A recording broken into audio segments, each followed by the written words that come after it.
Chapter 44. Two men were waiting for me at the legation with the same suppressed impatience.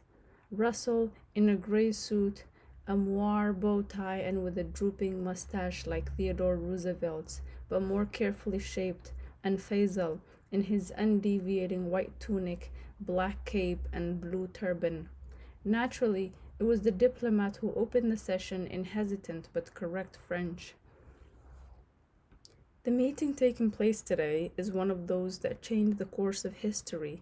In our persons, two nations are meeting, defying distances and differences. The United States, which is a young nation but already an old democracy, and Persia, which is an old nation, several thousand years old, but a brand new democracy. He said all this with a touch of mystery, a whiff of formality, and a glance toward Faisal to make sure that his words were not upsetting him. He continued, "Some days ago, I was a guest of the Democratic Club of Tehran. I expressed to my audience the great sympathy which I feel for the constitutional revolution. This feeling is shared by President Taft and Mr. Knox, our Secretary of State. I must add that the latter is aware of our meeting today, and he's waiting for me to apprise him by telegraph of the conclusions which we reach." He left it to Faisal to explain to me. "Do you remember the day when you tried to convince me not to resist the Tsar's troops? What a job that was! I have never held it against you. You did what you had to do, and in one sense you were correct. However, what I feared has unfortunately not died away. The Russians still have not left Tabriz, and the populace is subjected to daily torments. The Cossacks snatch the veils off women in the street, and sons of Adam are imprisoned upon the least pretext. Yet there is something more serious than the occupation of Tabriz, and more serious than the fate of my companions. It is our democracy that is at risk of floundering. When Mr. Russell said young, he should have added fragile and under threat. To all appearances, everything is going well. The people are happier, the bazaar is prospering, and the religious appear to be conciliatory. However, it would need a miracle to stop the edifice from crumbling. Why? Because our coffers are empty, as in the past. The old regime had a very strange way of collecting taxes. It farmed each province out to some money grubber who bled the population and kept the money for himself, deducting a small part to buy the court's protection. That is what has caused all our difficulties. As the treasury was bare, they borrowed from the Russians and the English, who, in order to be reimbursed, obtained concessions and privileges. That is how the Tsar became involved in our affairs and how we sold off all our wealth. The new government finds itself with the same dilemma as the old leaders. If it cannot manage to collect taxes the way modern countries do, it will have to accept the tutelage of the powers. Our most urgent priority is to get our finances into order. The modernization of Persia will follow on from that. Such is the cost of Persia's freedom. If the remedy is so obvious, why the delay in implementing it? There is no Persian today who is up to undertaking such a task. It is sad to say, for a nation of 10 million, but the weight of ignorance should not be underestimated. Only a handful of us here have received a modern education similar to that of the top-ranking civil servants in the advanced nations. The only area in which we have numerous competent people is the field of diplomacy. As for the rest, by which I mean the army, communications, and above all finance, there is nothing. If our regime can last 20 or 30 years, doubtless it will produce a generation capable of looking after all these sectors. But while we wait, the best solution available to us is to call upon honest and competent foreigners for help. It is not easy to find them. I know. In the past, we have had the worst experiences with Naus, Lyakov, and many others, but I do not despair. I have spoken on this subject with some of my colleagues in Parliament and the government. and we think that the United States might help. I am flattered, I said spontaneously, but why my country? Charles Russell reacted to my remark with a movement of surprise and worry. Faisal's response quickly calmed him down. We have reviewed all the powers, one by one. The Russians and the British are only too happy to push us towards bankruptcy so they can have more control over us. The French are too preoccupied with their relations with the Tsar to be worried about our fate. On a more general level, the whole of Europe is beset by a game of alliances and counter alliances in which Persia is only a small change, a pawn on the checkerboard. Only the United States could take an interest without trying to invade us.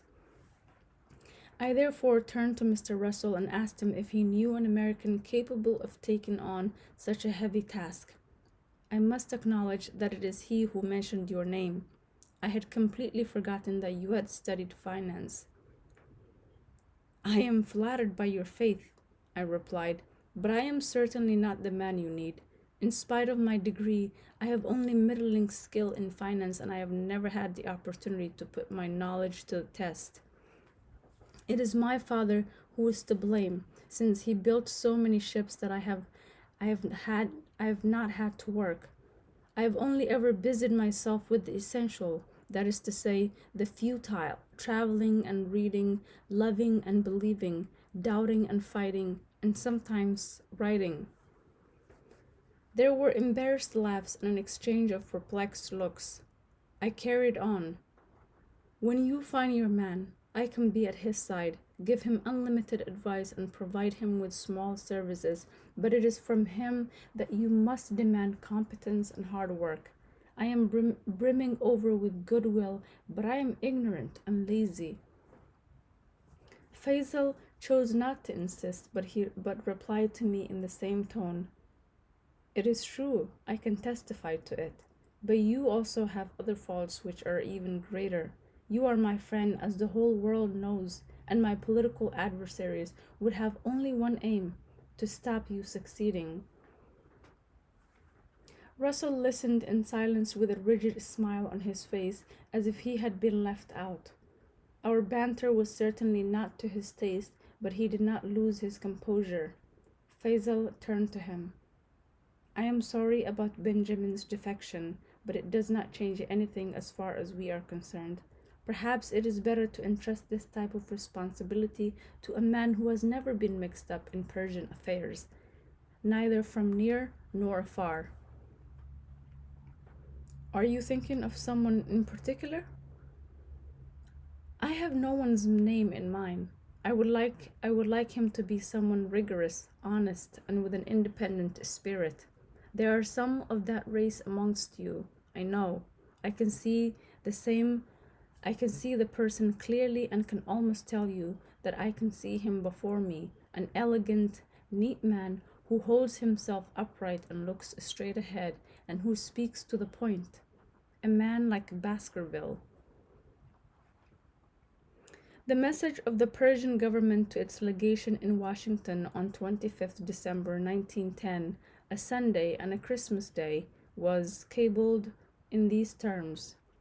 Request the Secretary of State immediately to put you in contact with the American financial authorities with a view to engaging a disinterested American expert for the post of Treasurer General on the basis of a preliminary contract for 3 years, subject to ratification by the Parliament. He will be charged with reorganizing the state's resources and the collection of revenues and their disbursement with the help of an independent auditor who will supervise tax collection in the provinces.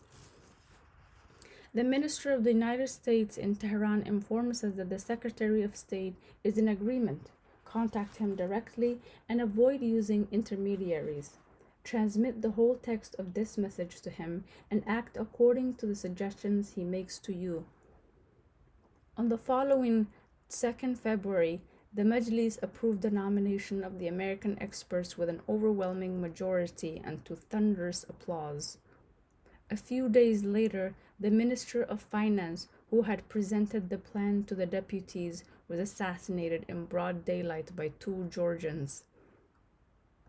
That very evening, the dragoman of the Russian legation went to the Persian Ministry of Foreign Affairs to demand that the murderers, subjects of the Tsar, be handed over to him with no further ado. In Tehran, everyone knew that this act was St. Petersburg's response to the vote in parliament, but the authorities preferred to give in so as not to poison their relations with their powerful neighbor. The assassins, therefore, were led off to the legation and thence to the border. Once over, once over it, they were free. In protest, the bazaar closed its doors.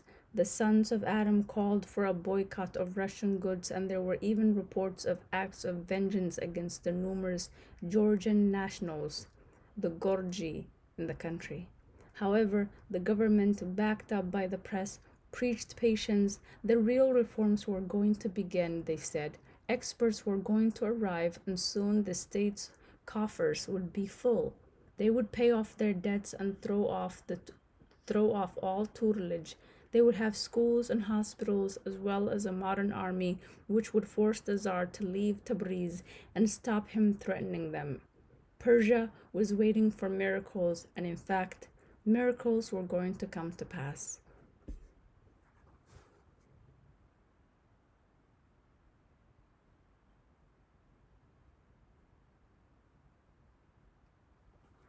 Chapter 45. It was Faisal who announced the first miracle to me, triumphantly, albeit in a whisper.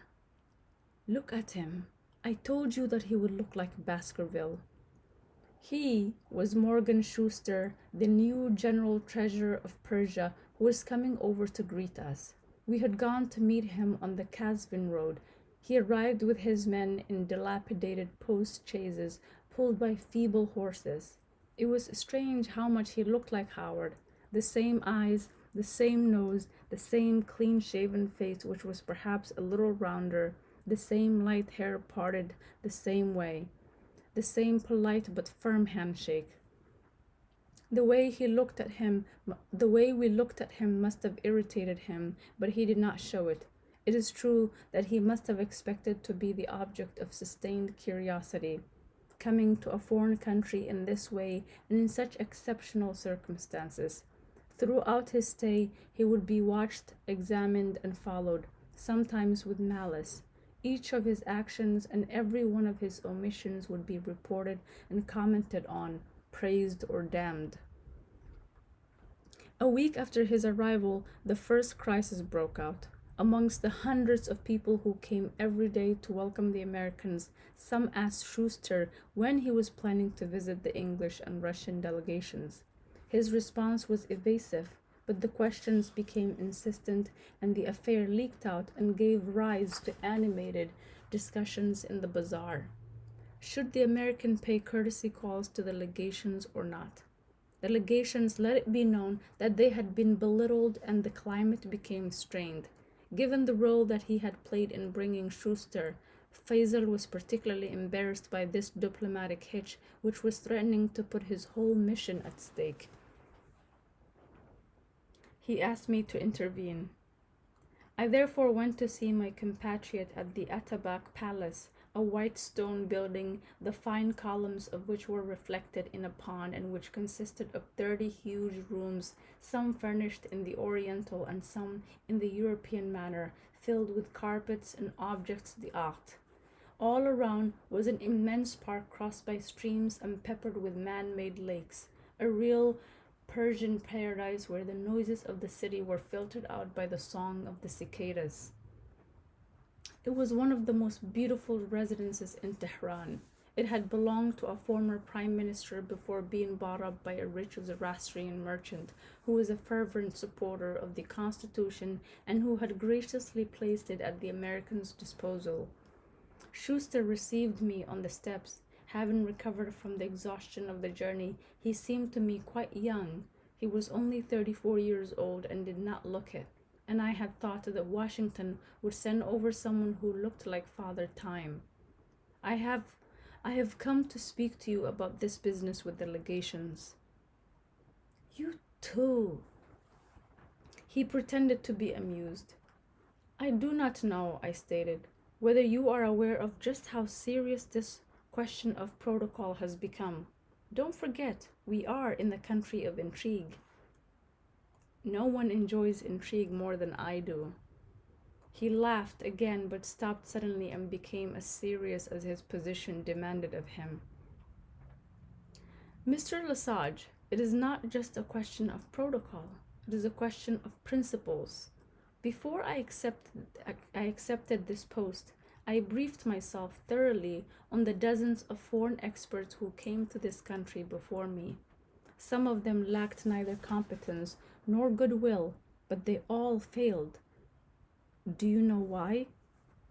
Because they fell into the trap I am being asked to fall into today.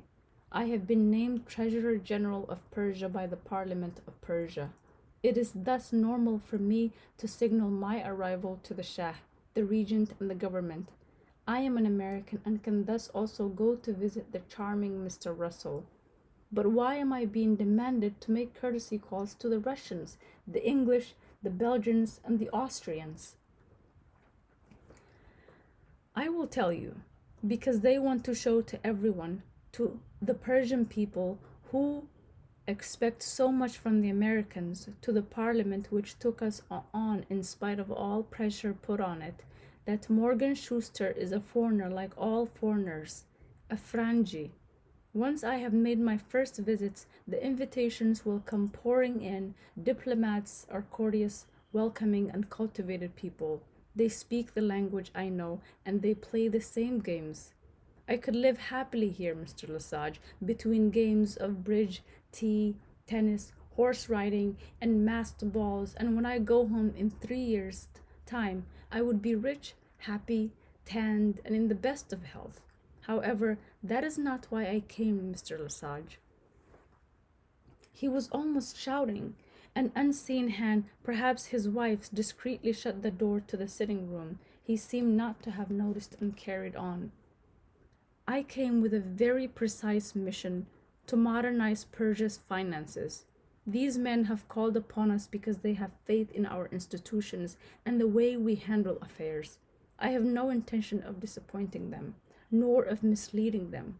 I come from a Christian nation, Mr. Lesage, and that means something for me. What image do the Persians have of the Christian nations today? Ultra-Christian England, which appropriates their petrol, and ultra-Christian Russia, which imposes its will on them according to the cynical law of the survival of the fittest? Who are these Christians who have frequented here? Swindlers, arrogant, godless men, and Cossacks. What idea do you want them to have of us? In what world are we going to live together? Do we have no choice to offer other than to be our slaves or our enemies? Could they not be our partners and equals? Some of them fortunately continue to believe in us and our values, but how much longer will they be able to muzzle the thousands who liken Europeans to demons? What will Persia of tomorrow be like? That depends on how we behave and on the example which we offer. Baskerville's sacrifice has made people forget the greed of many other Europeans. I have the greatest esteem for him, but I assure you I have no intention of dying. Quite simply, I wish to be honest. I shall serve Persia as I would serve an American company. I shall not despoil Persia, but I will make every effort to clean it up and make it prosper, and shall respect its government, but without bowing and scraping. Stupidly, tears had started to pour down my face. Schuster fell silent and watched me wearily and a little confused. Would you please excuse me if I have hurt you without meaning to, by my tone of voice or my words? I stood up and held out my hand. You have not hurt me, Mr. Schuster. I am simply shattered. I am going to report your words to my Persian friends, and their reaction will not be any different from mine. When I left, I ran to the Baharistan. I knew that I would find Faisal there. The moment I saw him in the distance, I shouted out, Faisal, there has been another miracle. On 13 June, the Persian parliament decided by an unprecedented vote to confer full powers on Morgan Schuster to reorganize the country's finances. Henceforth, he would be invited regularly to be present at cabinet meetings. In the meantime, another incident had become the topic of conversation in the bazaar and chancellery alike. A rumor whose origin was unknown but which could easily be guessed accused Morgan Schuster of belonging to a Persian sect.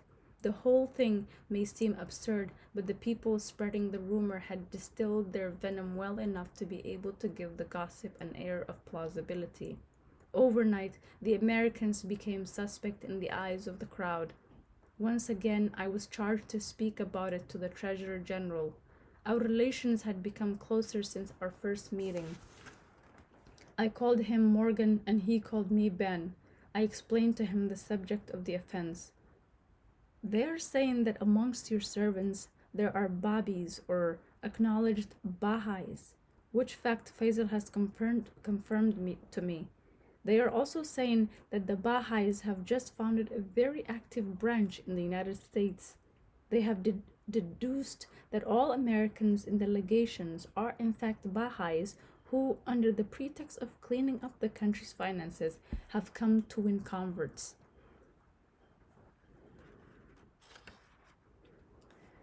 Morgan deliberated for a moment.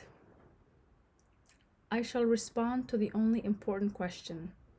No, I have not come to preach or convert, but in order to reform Persian finances which are in dire need of it, I shall add, for your information, that I am of course not a Baha'i and that I only learned of the existence of these sects from Professor Brown's book just before I arrived, and that I am still unable to differentiate between a Babi and a Bai. On the matter of my servants, of whom there are a good 15 in this huge house, everyone knows that they were here before I arrived. Their work gives me satisfaction, and that is the only thing that matters.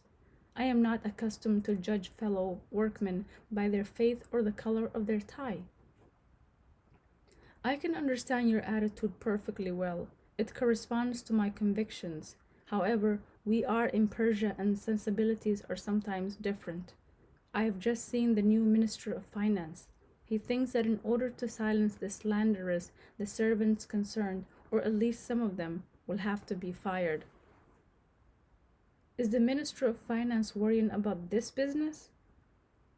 "More than you think. He fears that it might jeopardize everything he has undertaken in his sector.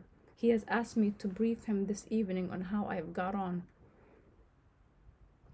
"Don't let me delay you.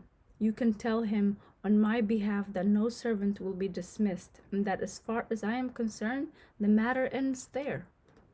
He stood up. I felt compelled to keep trying.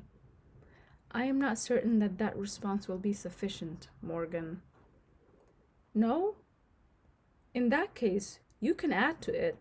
Minister of Finance, if you have nothing better to do than examine my gardener's religion, I can supply you with more important files to pad out your time."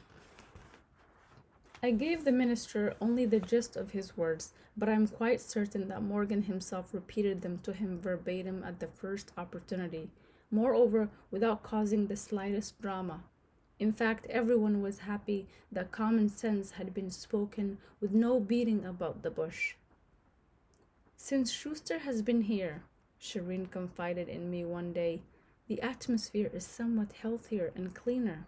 When faced with a chaotic and convoluted situation, one always thinks that it will take centuries to sort it out.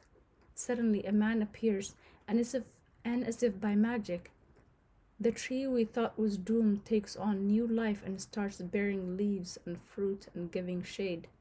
This foreigner has given me back my faith in my countrymen.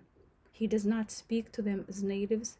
He does not have any respect for people's sensitivities or their pettiness, but speaks to them like men, and the Persians are rediscovering that they are men. Do you know that in my family the old women pray for him